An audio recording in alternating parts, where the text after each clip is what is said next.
Hi-ho, hi-ho, hi-ho, hi-ho, hay que ir a trabajar con decisión. Muchas veces la psicología y el cine van de la mano, con una relación entre ellas fascinante. A través de los personajes de las películas se han podido analizar comportamientos, emociones y hasta posibles trastornos mentales. Y eso es precisamente lo que hicieron dos estudiantes de psicología de la Universidad CEU San Pablo, en su trabajo titulado Blancanieves y los más de 7 síntomas. En este estudio, David Yunta y Regina Salcedo han analizado desde un punto de vista clínico al personaje Blancanieves, la reina malvada y los 7 enanitos. Han asociado sus características con síntomas psicológicos reales.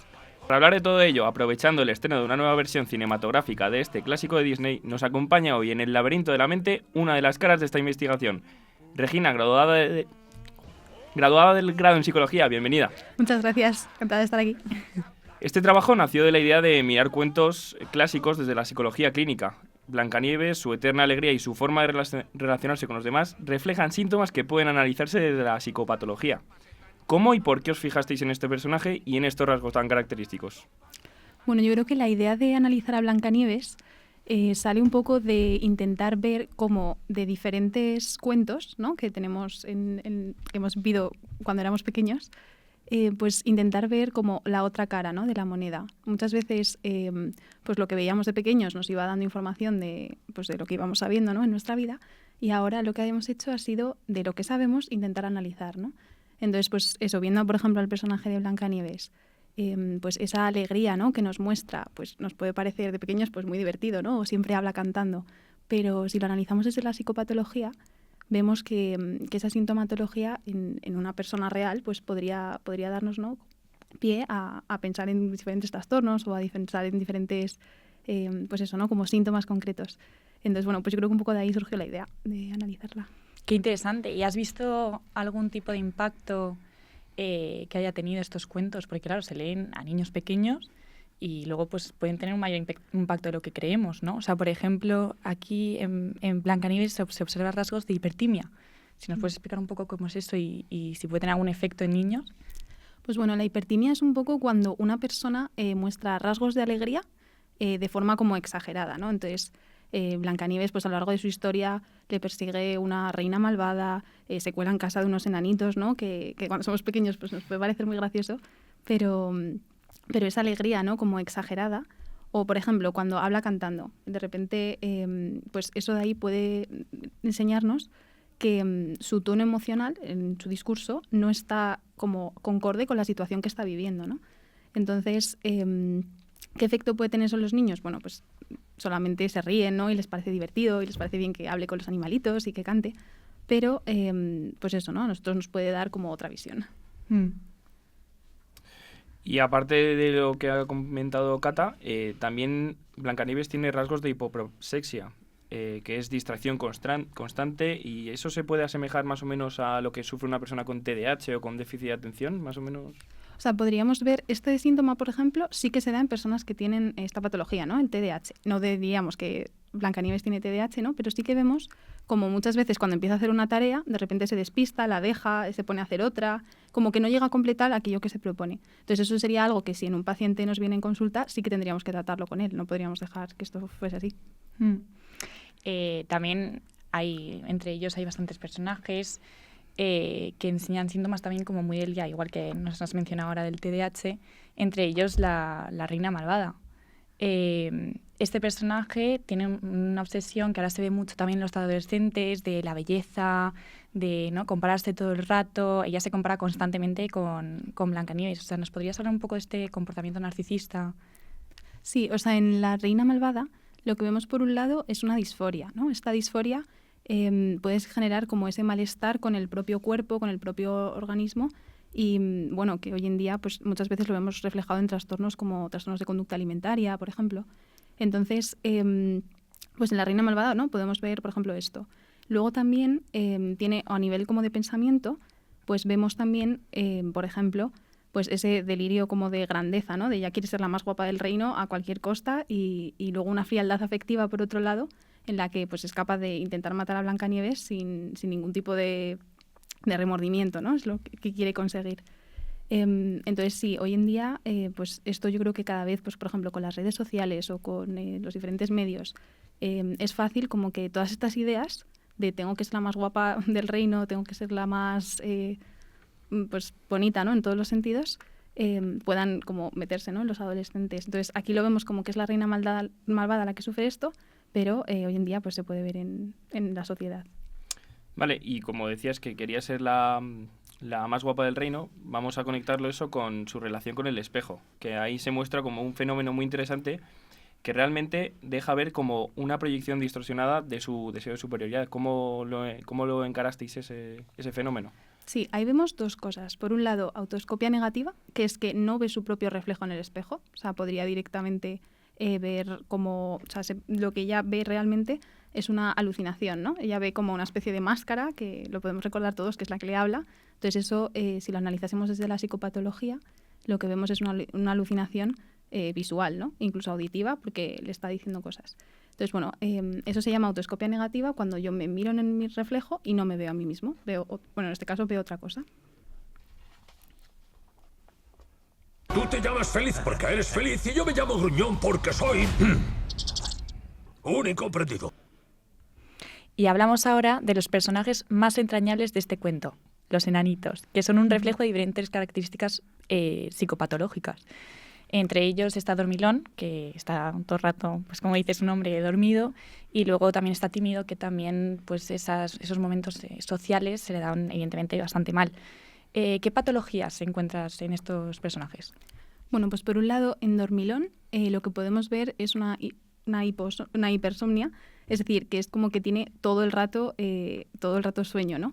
Entonces, eso le puede llevar a luego pues quedarse dormido por todas partes, ¿no? Que ahí veríamos una disomnia, es decir, una dificultad en el sueño que no sabemos cuál es, no sabemos qué disomnia tendría Dormilón, pero bueno, sabemos que tiene algún tipo de dificultad en el sueño y eso le puede llevar durante el día a tener anergia, que es no tener energía, o sea, esa sensación como de que estás apagado, de que no tienes como pues ganas, ¿no? Como de hacer cosas, pues eso es lo que vemos un poquito en Dormilón. Y luego el personaje de Tímido, Tímido era, ¿no? Sí. El personaje de Tímido, bueno, pues al final lo que le pasa es que tiene como un principio de fobia social. O sea, él cada vez que tiene que enfrentarse a una situación social, ¿no? Que estar con Blancanieves o con el resto de enanitos, pues lo que vemos es que se pone rojo, somatiza mucho sus emociones, ¿no? Podemos ver claramente, si tiene vergüenza, pues se ilumina su cara, por ejemplo, y pues eso, ¿no? Le lleva a retraerse, a no comunicarse con los demás. Entonces, bueno, ahí podemos ver un poquito de fobia social. Y de un extremo a otro, Gruñón es un caso particular, porque su desconfianza, la sospecha constante de que Blancanieves quiere hacerles daño, y esa visión pesimista que tiene del mundo, ¿cómo tú le sitúas? ¿En qué psicopatía le situáis vosotros? ¿Cuáles son los síntomas que podemos ver con sus comportamientos? Bueno, en Gruñón podríamos decir que tiene un poquito de delirio persecutorio, ¿no? De pensar que todo el mundo, pues bueno, en este caso Blancanieves, pues les va a envenenar o les va a echar algo en la comida. Entonces, bueno, podría tener como algunos rasgos, ¿no? De delirio persecutorio, de tener pensamientos de que alguien le va a hacer daño. Y luego, por otro lado, también vemos que experimenta por primera vez el amor, parece, ¿no? Como que tiene como mucha ambivalencia en cuanto a quiero estar con Blancanieves, quiero que me dé un beso, por ejemplo, ¿no? Cuando le da un beso a todos. O es una persona peligrosa, no sé muy bien. Entonces yo creo que Gruñón al principio, ¿no? Pues eso, muestra ese enfado tan característico suyo, pero poco a poco, a medida que va avanzando la película y va conociendo a Blancanieves, pues también como que va encontrando su forma de dejarse amar, ¿no? Y de amar él también. Y además es muy evidente, o sea, todos los enanitos muestran síntomas muy evidentes, pero sobre todo Mudito, ¿no?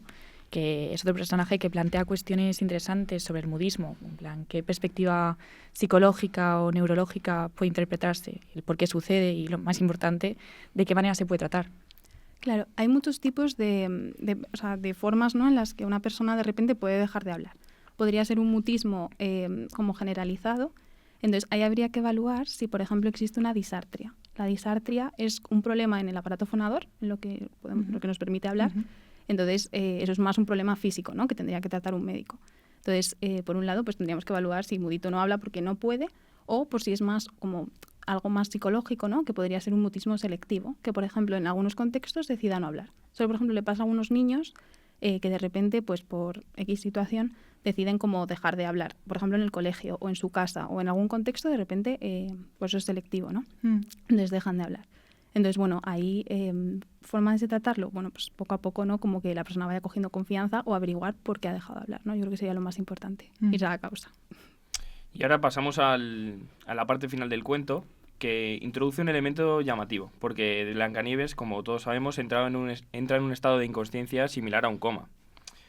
¿Esto lo podríamos analizar como una metáfora de un estado depresivo profundo o como una disociación de la realidad? ¿Y crees que esto nos puede suceder a cualquiera?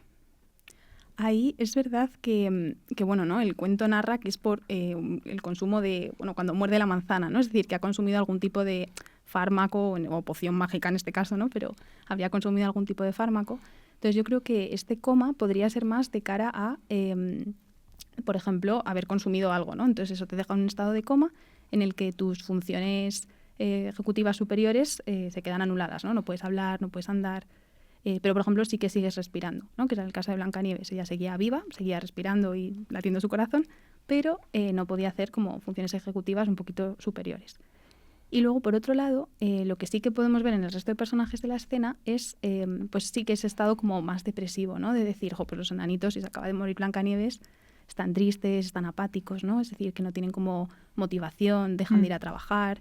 Sienten también pues esa bulia, ¿no? Esa falta como de voluntad pues por hacer otras cosas.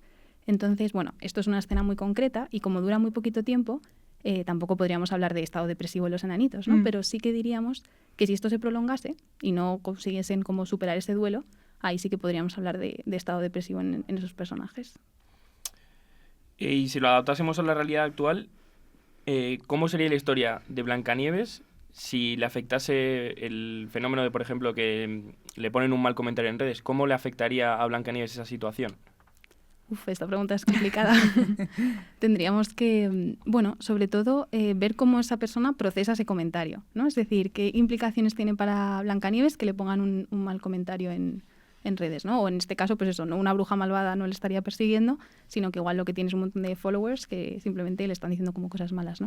Entonces, bueno, ahí habría que ayudar a Blancanieves como a procesar ese comentario, ¿no? A darle el valor que tiene realmente, ¿no? Desde dónde te están diciendo ese comentario y bueno, pues tratar de hacerle como superarlo, ¿no? De alguna forma. O que directamente pues lo intente como eliminar, ¿no? De alguna forma en su vida. Sí, o sea, es increíble que estos cuentos puedan seguir siendo relevantes. Antes también tú has mencionado que se podía comparar con las redes sociales el comportamiento de la reina malvada, con el espejo o incluso con los jóvenes hoy en día con el cuerpo y todo. Entonces, ¿tú crees, o sea, por qué crees que los cuentos clásicos pueden ser unas grandes herramientas para hablar sobre estos temas? Sobre todo ahora que se está intentando normalizar el tema de la psicología y las patologías. Yo creo que puede ayudar porque todos los conocemos. Entonces, al conocerlos todos, si los analizamos y le damos como esa perspectiva más psicopatológica, es fácil para llegar al público general y llegar a todo el mundo, ¿no? A que comprenda pues de forma muy visual qué puede estar pasando en cada uno de los síntomas, ¿no? O qué puede estar pasando, o a qué te puede llevar pues el querer ser, pues eso, la más guapa del reino, o a qué te puede llevar, bueno, también no hemos hablado, pero enamorarte perdidamente del príncipe, ¿no? Y estar capacitada para hacer cualquier cosa. Entonces, bueno, yo creo que como que son ejemplos muy visuales que se podrían como luego como ayudarnos a todos a intentar vivir nuestra vida mejor. Vale, pues la verdad es que todo lo que nos has contado es un enfoque fascinante que cambia la forma en que vemos estas historias. Bueno, Regina Salcedo, pues ha sido un auténtico placer compartir contigo este espacio de Radio en el Laberinto de la Mente y así poder conocer con más detalle vuestro increíble trabajo. Muchas gracias. Gracias a todos por acompañarnos en el Laberinto de la Mente. ¿Quién diría que un cuento infantil esconde tantas lecturas psicológicas? Esperamos que hayáis descubierto, gracias a este proyecto de innovación docente de los alumnos del grado en Psicología de la asignatura de Psicopatología, en colaboración con los estudiantes de Periodismo Audiovisual del grado de Periodismo. Nos vemos en el próximo episodio de nuestro videoblog con más temas apasionantes. ¡Hasta pronto!